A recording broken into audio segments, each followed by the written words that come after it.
poucas coisas me causam tanto medo e arrepio como o horror japonês. Existe algo realmente charmoso nessa cultura que carinhosamente foi abraçada pela internet. E não dá pra negar que o horror japonês contribuiu muito pro que a gente conhece hoje como web horror. Não é à toa que uma das maiores creepypastas do mundo tem origem japonesa. Pelo menos a sua foto. A única vez que eu toquei nesse assunto foi no 5º vídeo desse canal. E meus amigos, eu sempre quis voltar nesse assunto, mas eu nunca vi a chance. Mas levando em consideração que eu ando me arriscando muito aqui nesse canal, trazendo coisas completamente diferentes do que eu tô acostumado, nesse vídeo eu quero abordar algo que desde a primeira vez que eu vi, eu senti um medo genuíno. Senhoras e senhores, sejam muito bem-vindos a Yamizukan.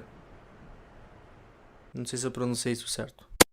Yamizukan. Yamizukan é uma série de histórias folclóricas, lendas de internet e histórias passadas de geração em geração. No caso, isso tudo é uma enciclopédia que se transformou num programa de TV, onde essas histórias são contadas e animadas no estilo de animação de cartões. Um exemplo bem simples. É como se eu estivesse contando uma história pra vocês e fosse passando os cartões pra vocês verem ilustrações do que eu tô falando. Alguns de vocês vão associar tudo isso que eu falei a Yamishibaya. E Yamishibaya e Yamizukan são realmente bem parecidos, mas eu acho Yamizukan bem melhor. A intro da série Yamishibaya inclusive frisa bem essa informação. Isso porque a gente vê crianças indo até um senhor que vai contar histórias de terror com cartões. Nesse vídeo eu vou contar 3 histórias de Yamizukan que me deixaram genuinamente com medo ou pelo menos bastante desconfortável. E a primeira história é A Caixa Amaldiçoada que Traz Miséria.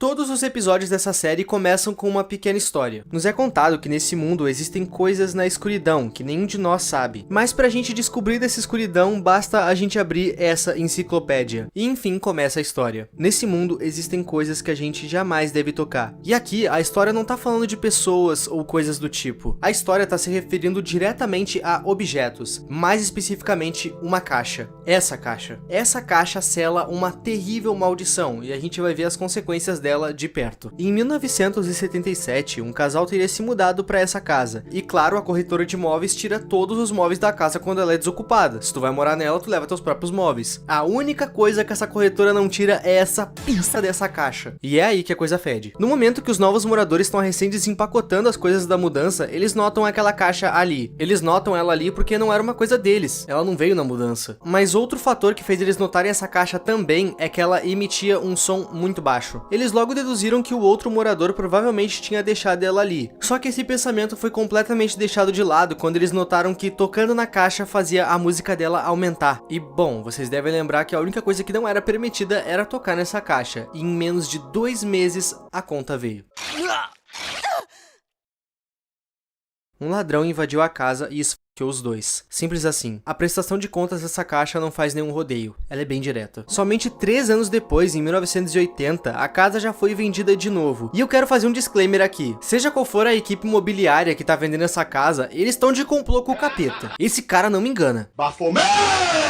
O agente imobiliário até chega a perguntar se ele realmente tem certeza que ele quer adquirir aquele local. Ele cita o que ocorreu. Aliás, ele tenta citar. 本当にここでよろしいんですか？3年前にこちらで。いや、過去にここでどんな事件があっても気にはしないよ。何より家賃が安いのがいいし。 E não demora muito, eles notam a caixa ali. É engraçado que esse cara aí que é advogado gostou da caixa. Abre aspas, eu adoro antiguidades como essa. Eu não sei porquê, mas esse comentário me pareceu muito de um cara que quer pagar de intelectual, mas não é intelectual. E é com essa família aqui que a gente vai começar a entender como que essa caixa trabalha. Segundo relatos dos vizinhos, era possível ouvir a música que a caixa emitia a noite inteira. E era uma música bem agradável. Mas essa harmonia inteira foi embora e abriu espaço para uma angústia terrível no dia que essa caixa parou de tocar. A partir do momento que a caixa para de emitir música, é aí que a coisa vai ficar feia. Sem nenhum motivo aparente, o Scott, que é esse rapaz aí, deu um tiro na esposa dele. E depois de ver o que tinha feito, ele resolveu dormir eternamente. E ele usou a arma pra isso. E bom, 7 anos depois, a imobiliária conseguiu vender esse barraco de novo. Só que dessa vez, o casal que foi pra lá tinha uma criança. E vocês sabem que criança é curiosa. Dessa vez, foi a criança que achou a caixa. A criança citou pro pai dela que a caixa emitia música e vozes de pessoas. A caixa emitir vozes de pessoas não tinha sido citado ainda. Talvez só crianças conseguem ouvir essas vozes. De qualquer modo, merdas estão para acontecer.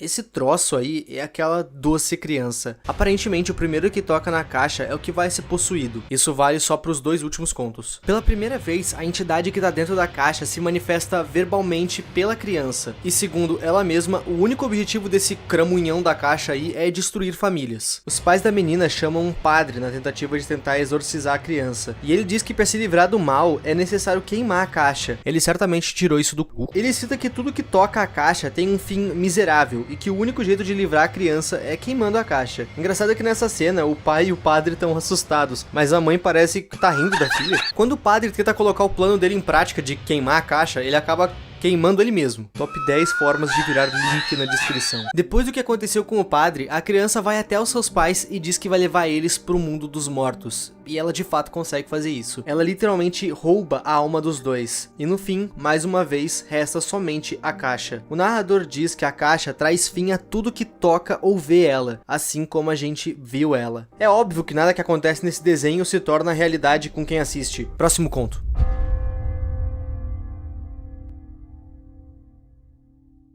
O pesadelo que desapareceu na areia é uma lenda muito... Peraí, você tá vendo um vídeo sobre cultura japonesa e achou que eu não ia aparecer? Ah, meu amigo, você tá muito enganado. Até porque eu sou... Ramuzona Viva. O pesadelo que desapareceu na areia é uma lenda muito antiga e que foi, de certa forma, bem retratada aqui nesse episódio. O conto começa com 3 amigos na beira da praia, sendo uma menina, um cara com uma câmera e outro cara. Esse cara não tem nada. De repente, o colega com a câmera nota um grande pedaço de bagulho na beira da praia. Esse troço parece aquele sapo do meme, quando o boy cancela o rolê.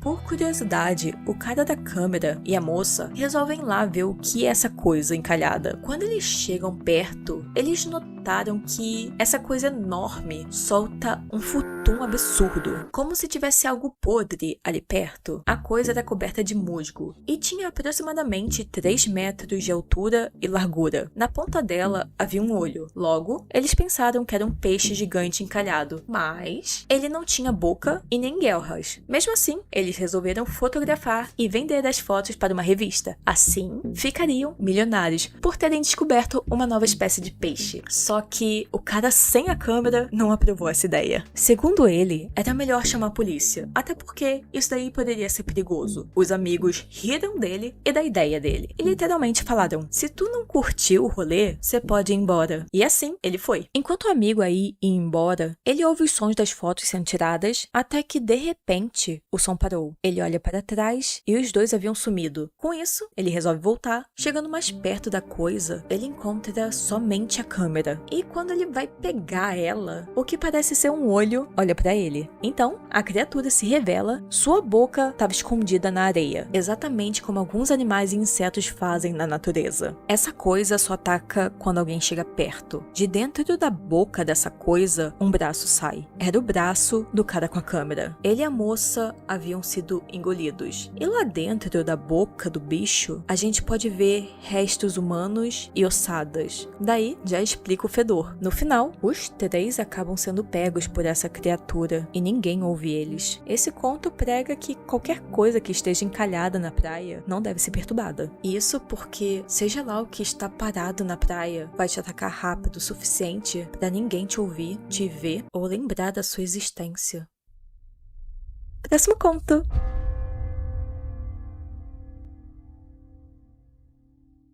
Nesse conto, a gente vai seguir o Michael, que é esse menino aí. A gente tá no inverno. O Michael mora com seu pai e a sua mãe, em uma vila isolada. Poucos moradores e nada de vizinhos. Ou seja, o Michael não tem amigos. Em uma das várias tentativas dele de se entreter e não se sentir sozinho, o nosso querido Michael faz um boneco de neve. Boneco de neve esse que ele passa a chamar de amigo. O seu único amigo. Com um pouco de neve, uma cenoura, 2 carvões e um pote de sorvete, ou seja lá o que é essa coisa aí, o seu novo melhor amigo estava formado. Durante aquele momento de admiração e felicidade do boneco de neve que ele tinha feito, o pai dele aparece. E o pai dele é aquele tipo de cara que tem que ser muito macho. Tão macho que não pode brincar de boneco de neve, então o seu filho tem que ser igual. Com isso, ele quebra o boneco de neve na frente do Michael. Antes que vocês se perguntem, o pai dele é um caçador, por isso que ele tá com uma arma. Eles moram num local tão isolado que não tem como comprar comida. Ele caça pra sua família poder comer. O menino fica devastado com o fato do seu pai ter destruído o seu melhor amigo. E dentro de casa, a gente pode ver que brigas são comuns comuns. Crianças expostas a esse tipo de convívio tendem a se isolar, e com o Michael não é diferente. De repente, da janela do segundo andar da casa, o Michael vê o boneco de neve dando oi pra ele. O boneco tá vivo, e como qualquer criança de contos e filmes de terror, o Michael acha isso super plausível e sai correndo em direção ao seu melhor amigo. Antes dele conseguir sair de casa, o seu pai fica gritando que ele não devia sair, isso porque ia ter uma nevasca, mas o Michael não escuta. Então, na tentativa de assustar o seu filho, ele grita que tem um monstro lá fora, e é claro que o Michael ignora. O boneco de neve e o menino começam a correr juntos, e tá, esse menino não é do bem. Um boneco de neve começa a se mexer e pro moleque tá tudo bem. Isso ainda fica mais bizarro quando a gente escuta a voz do boneco de neve. Quando o pai alcança eles, ele aponta a arma na intenção de dar um tiro no boneco de neve. Só que antes que ele conseguisse puxar o gatilho, o boneco empurra ele desfiladeiro abaixo. E pasmem, o moleque fica feliz. E ele ainda agradece o boneco por isso. Tudo bem que o pai não era a melhor pessoa do mundo, mas cara, um boneco de neve empurrou um homem de um desfiladeiro na intenção de matar ele. Vamos continuar. O Michael abraça o boneco, dizendo que ele é um amigo verdadeiro porque matou o pai dele. Ele cita que faria de tudo pelo seu melhor amigo, inclusive daria a vida dele se fosse necessário. E então o boneco me solta essa.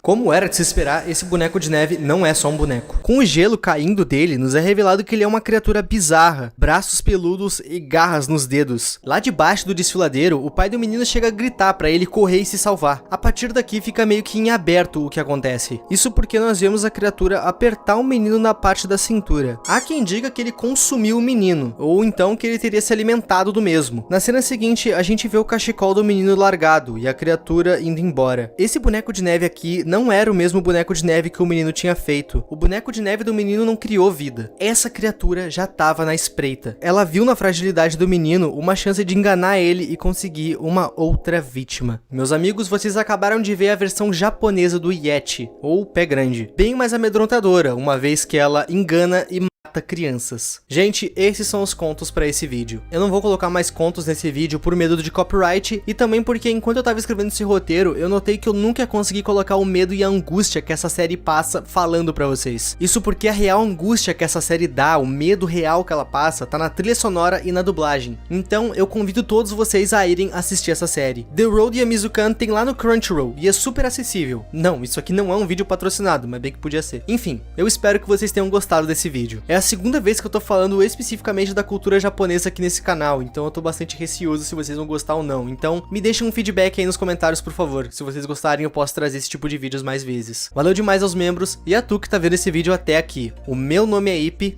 e tchau!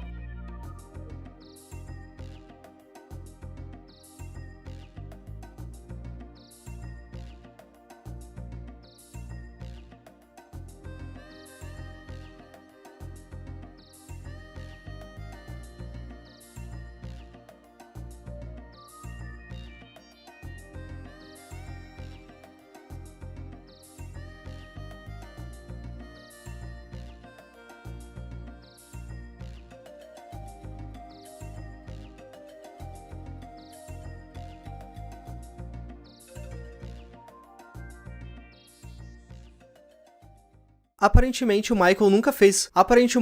O menino fica devastado.